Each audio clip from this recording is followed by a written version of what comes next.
Let's talk a bit about the macros and what's going on that front. We have Maithili as well as Ruchi with us on the show. Hi, good afternoon and thanks for coming on board. Ruchi, I'll come to you first. There's a big update. Fitch has cut India's GDP forecast not just for this year but for FY20 and 21 as well. What are the key highlights of that report in that update?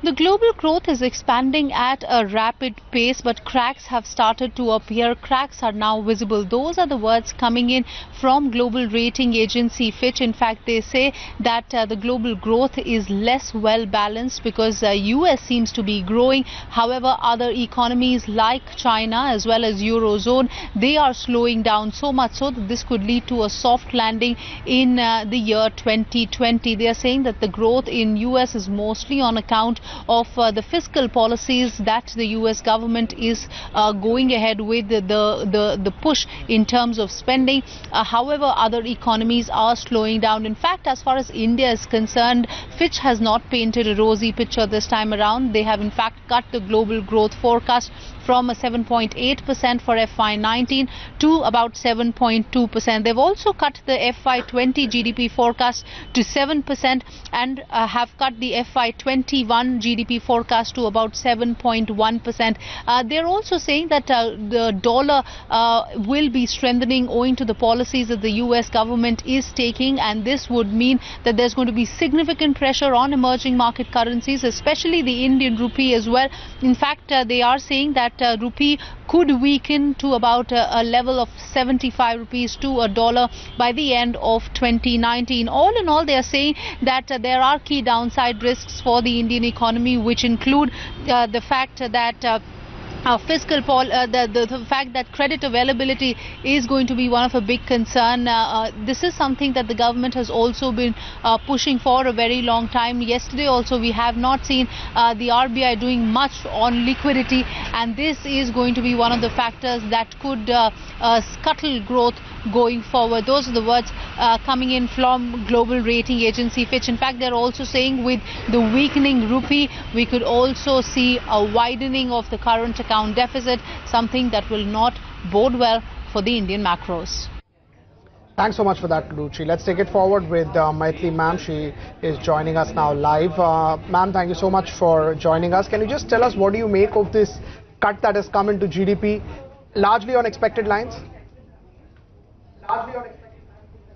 Well, I would broadly agree with what Fitch says as far as the descriptive part of it is concerned. But as when it comes to numbers, I'm frankly a little intrigued by the touching faith that all of us seem to have in rating agencies, because ultimately you must remember that GDP projections are at best guess estimates.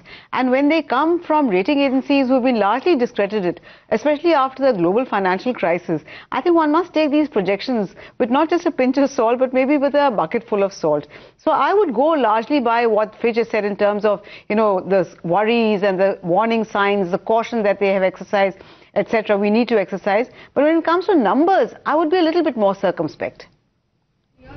Okay. Right. Just in terms of numbers and how you're saying, do you think Q3 data or the quarter that we are already in would be quite interesting? Different views are coming from different economists as to what can be the growth rate with NBFC, which is an important part of the sector. Auto is now slowing down. So, this quarter actually would be quite interesting in terms of data whenever it comes out. Well, yes, that is definitely so. And remember, we also have a higher base. Q3 growth was higher than Q2 last year. So that support also we will not get. But also a lot depends on what happens to oil, because the Indian economy's welfare, health, everything is so critically dependent on what happens to oil prices. And today we have the OPEC non-OPEC meeting. And if there is a substantial cut in global supply and oil prices rise, that could be another problem as far as growth is concerned. So certainly it's going to be an interesting quarter.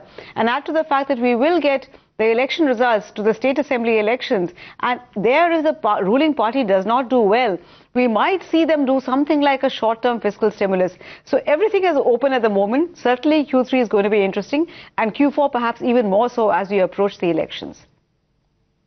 Maithili, we'll leave it at that. Thanks a lot.